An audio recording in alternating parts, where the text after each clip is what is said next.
Yo, what is up guys? It's me again, Savior mo. Yun o, naka-Aerox tayo ngayon. Nagbabalik si Ira. Meron tayong gagawing process, kaya natin kinuha to si Ira. Kasi dahil nga doon sa bagong rule ng LTO regarding sa pagre-rehistro at sa transfer of ownership. Since hindi naman lingid sa inyong kaalaman na nasa tropa na natin itong si Ira, ipaprocess natin bukas, araw ng Lunes, ang kanyang mga papel. Pero na-miss ko talaga si Ira, oh. Nice! Sa mga magtatanong kung kamusta na ba ang performance ng motor ko na to dati, pinalitan lang namin yung bola nito. Nagbawas ng timbang for acceleration, tapos linis, CVT cleaning last month. Ang ganda ng atak niya. Bola lang yung pinalitan namin dyan. Sensya na guys, maulan lang ngayon. Nandito tayo sa Tungko, Lagro. Hindi pa ako nakapagdala ng kapote, kaya medyo rainy day gaming tayo ngayon. Pero hindi pa naman malakas eh. So talagang fan na fan ako ng Aerox. Kasi gustong gusto ko yung forma niya, lalim version 2. Yung forma, yung handling, syempre yung power, no. Alam nyo naman lahat kung ano ang performance na kayang ibigay ng isang Aerox at comfortability. Pero hindi naman tayo lahat pare-pareho ng level of comfortability. May iba sa atin ngawit sa ganitong klaseng motor. Para sa akin, ito talaga ang aking best pick pagdating sa mga scooter. Aerox talaga. Maraming pwedeng gawin dito. Pwede mong gawing super stock, pwede mong gawing kargado, or stay at it is all stock lang, ganun. Tsaka hindi naman ganun kalakas sumigop ng gasolina yung Aerox. Maraming naglalabasan ng mga bagong modelo ng motor ngayon. Meron pa nga yung kamukha nito eh, yung sa Euromotor, yung Griffin 180cc. Mukhang mukha ng Aerox eh. Well, wala namang problema doon kasi it's all about the marketing here in the Philippines, no?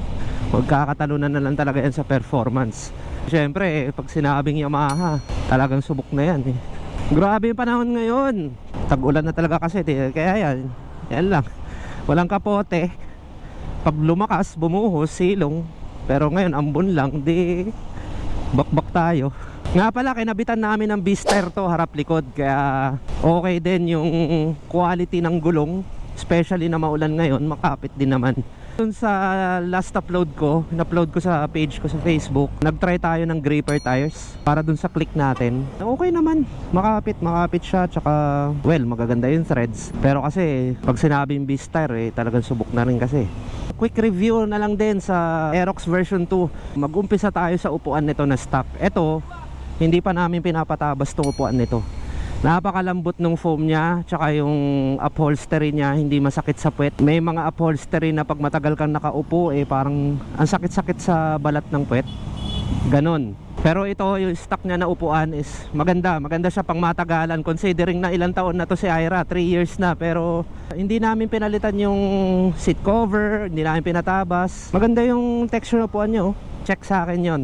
Yung handling, well, wala pa namang history to na nabasag yung ball race or yung knuckle bearing. So, handling wise, okay siya. Tsaka sakto lang siya, hindi siya nakakangawit. Mapa long ride man yan or city riding sa traffic, hindi siya nakakangawit or nakakangalay. Maganda yung steering and handling ng Aerox.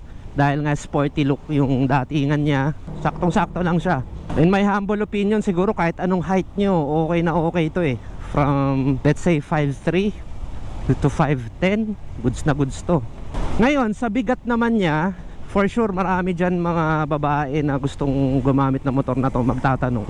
Hindi naman siya ganun sobrang kabigat.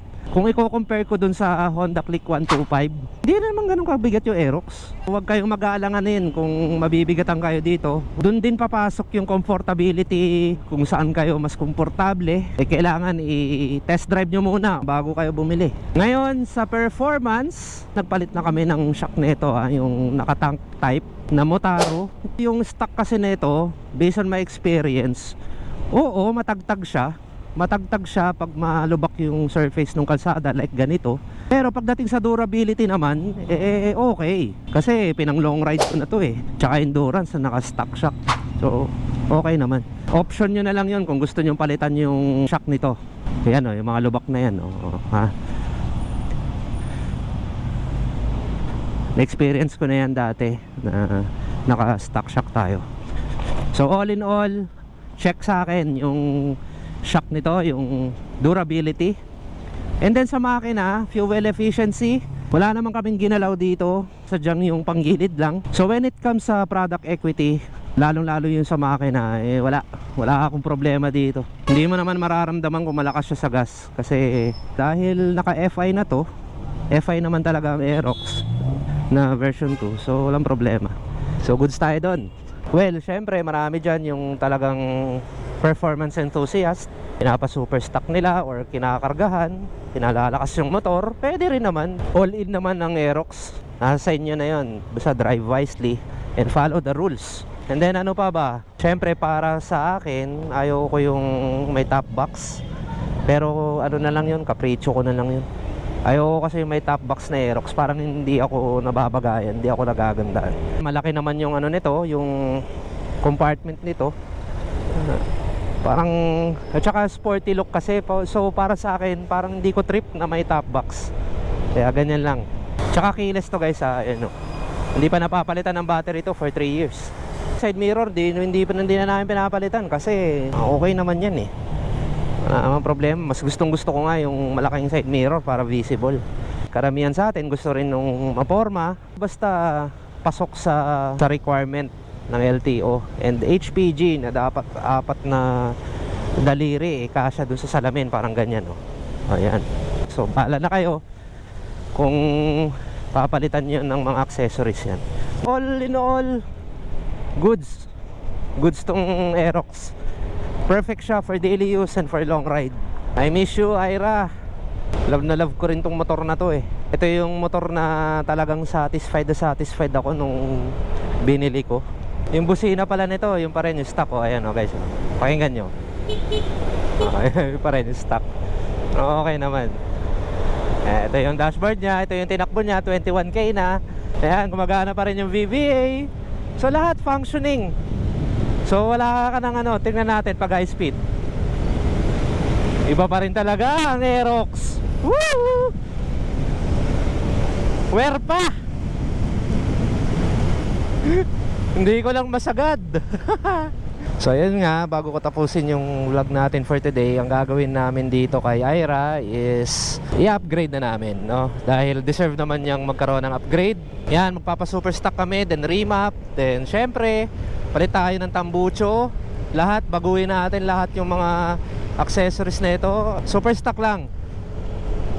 So dito ko natatapusin ang ating vlog for today. Lagi niyong tatandaan, mata sa langit, paa sa lupa, kamay sa dibdib. Ito po ang inyong lingkod, savior mo. So ayan, traffic. Ingat kayo palagi. Cheers.